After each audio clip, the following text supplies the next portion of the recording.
ఈరోజు మన వీడియోలో యావరేజెస్ అనే టాపిక్ మీద కొన్ని ప్రాబ్లమ్స్ డిస్కస్ చేసుకుందాము. ఆల్రెడీ మన వీడియోలో యావరేజెస్ మీద బేసిక్ నుంచి అడ్వాన్స్ లెవెల్ వరకు ప్రాబ్లమ్స్ అనేవి డిస్కస్ చేయడం జరిగింది. అవన్నీ యావరేజెస్ అనే ప్లేలిస్ట్లో ఉన్నాయన్నమాట. వెళ్ళి ఒకసారి వాచ్ చేసి, అలాగే మన ఛానల్లో ఉన్న సింప్లిఫికేషన్ అండ్ డివిజిబిలిటీ రూల్స్ అనే టాపిక్స్ మీద కూడా ప్లేలిస్ట్ అనేది ఉందన్నమాట. అవన్నీ అందరికీ అర్థమయ్యే విధంగా ఎక్స్ప్లెయిన్ చేయడం జరిగింది. అవన్నీ వెళ్ళి ఒకసారి వాచ్ చేసి, మన ఛానల్ మీ అందరికీ యూజ్ అవుతుంది అని అనుకుంటే ఒక మంచి లైక్ చేసి, కమెంట్ చేసి మీ ఫ్రెండ్స్ అండ్ ఫ్యామిలీస్ అందరికీ షేర్ చేయండి. అలాగే నేను పెట్టిన వీడియో మీకు ఎప్పటికప్పుడు నోటిఫికేషన్గా రావాలి అని అనుకుంటే సబ్స్క్రైబ్ అనేది ఆన్ చేసుకొని పెట్టుకోండి. సో నేను ఎప్పుడు వీడియో పెట్టినా మీ వరకు నోటిఫికేషన్ వస్తుందన్నమాట. సో ఇప్పుడు మనము ఈరోజు ప్రాబ్లమ్స్లోకి వెళ్ళిపోతే, ఇక్కడ ఫస్ట్ ప్రాబ్లం వచ్చేసి the average of 5 odd numbers is 7. What is the middle number if they are arranged in the descending order అన్నాడు అనమాట. సో 5 ఆడ్ నెంబర్స్ అనేది ఇచ్చాడు. ఆడ్ నెంబర్స్ అనేవి ఏంటి? 1, 3, 5, 7 అంటే ముందు నెంబర్కి +2 యాడ్ చేస్తే నెక్స్ట్ వచ్చే ఆడ్ నెంబర్ వస్తుంది అనమాట. సో ఇక్కడ 5 ఆడ్ నెంబర్స్ అన్నాడే కానీ అవి ఏంటనేది మనకు చెప్పలేదు. సో నేను ఫస్ట్ x అనే నెంబర్ అనుకుంటా. సెకండ్ ఆడ్ నెంబర్ x+2 అవుతుంది. తర్వాతది x+4 అవుతుంది. తర్వాతది x+6 అవుతుంది. తర్వాతది x+8 అవుతుంది. సో వీటన్నిటికీ యావరేజ్ 7 అన్నాడు అనమాట. అప్పుడు టోటల్ ఏమవుతుంది? x+2 x+4 x+6 x+8 is equal to 7 × 5 అనమాట. అలాగే ఇక్కడ మొత్తం ఏమొస్తుంది? 5x + 2 + 4 6 6 + 6 12 12 + 8 20 ఈజ్ ఈక్వల్ టు 35 అవుతుంది. అలాగే 5x ఈజ్ ఈక్వల్ టు 35 - 20 15 అవుతుంది అనమాట. So x is equal to 3 అనేది వచ్చింది అనమాట వాల్యూ. అయితే x 3 అనేది వస్తే మనకి వచ్చిన ఆడ్ నెంబర్స్ ఏంటి? 3, 5, 7, 9, 11 అనేవి ఆడ్ నెంబర్స్.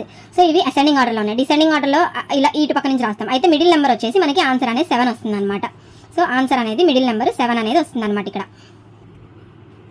సో ఇక్కడ out of the 3 numbers the first is twice of the second and is half of the third అన్నాడు అనమాట. So if the average of 3 numbers is 56 find the largest number అన్నాడు అనమాట. So ఇక్కడ 3 numbers ఉన్నాయి. So first వచ్చేసి first, second, third వీటికి comparison అనేది ఇచ్చాడనమాట. సో ఫస్ట్ వచ్చేసి ఏమన్నాడు? ఇది x అనుకుంటే సెకండ్ది ఏమవుతుంది? x/2 కదా. అలాగే ఏమన్నాడు? హాఫ్ ఆఫ్ ద థర్డ్ అనమాట. అంటే first is half of the third అన్నాడు అనమాట. హాఫ్ ఆఫ్ అంటే ఇది హాఫ్ అంటే ఇది 2x అవుతుంది ఇది. సో ఇప్పుడు ఈ మూడింటికి కంపారిజన్ అనేది వేసుకున్నాము. If the average of the 3 numbers అన్నాడు అనమాట. ఈ మూడింటికి average x+2 + 2x/3 is equal to 56 అన్నాడు అనమాట. అయితే x ప్లస్ ఇక్కడ న్యూమరేటర్లో ఇక్కడ ఎల్సిఎం 2 వస్తుంది అనమాట. ఇది 2x + x + 4x is equal to 3 అటు సైడ్ వెళ్తే 3 × 56 అవుతుంది. అలాగే 7x is equal to 2 × 3 × 56 7 1s 7 8s 56. So ఈ వాల్యూ వచ్చేసి మనకి 48 అవుతుంది. అంటే x ఈజ్ ఈక్వల్ టు 48 వచ్చింది అనమాట. అయితే 3 నెంబర్స్ ఏమవుతుంది? ఫస్ట్, సెకండ్, థర్డ్ నెంబర్ ఏమవుతుంది మనకి? ఇది 48, ఇది 24, ఇది 96. అయితే వీటిల్లో లార్జెస్ట్ నెంబర్ అడిగాడు అనమాట. లార్జెస్ట్ నెంబర్ ఏంటి ఇక్కడ? 96 అనేది ఆన్సర్ అవుతుంది అనమాట. సో ఇక్కడ థర్డ్ క్వశ్చన్ చూసుకున్నట్లయితే the average of 10 numbers is calculated as 15. It was discovered later on that while calculating the average one number namely 36 was taken wrongly as 26. Find the correct average అన్నాడు అనమాట. So ఇక్కడ ఏమన్నాడంటే 10 numbers ఉన్నాయి.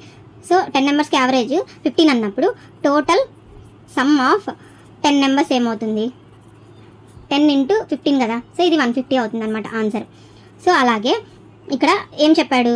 It was discover later అంటే యాక్చువల్గా ఇక్కడ ఒక number 36 అనే నెంబర్ బదులు, సో ఇక్కడ ఏం చెప్పాడంటే 36 అనే నెంబర్ బదులు 26 అనే నెంబర్ తీసుకున్నాడు అనమాట. ఈ 10 నెంబర్స్లో రాంగ్గా.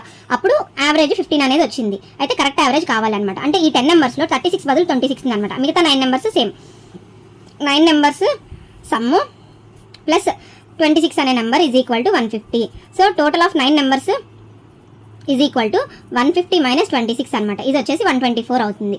అయితే ఇక్కడ కరెక్ట్ యావరేజ్ అన్నాడు అనమాట. కరెక్ట్ యావరేజ్ కావాలి అనుకుంటే ఈ 9 నెంబర్స్ + 36 యావరేజ్ కావాలన్నమాట. So sum of 9 numbers plus number 36 by total number of numbers 10 అనమాట. సో ఈ వాల్యూ 160 వస్తుంది బై 10.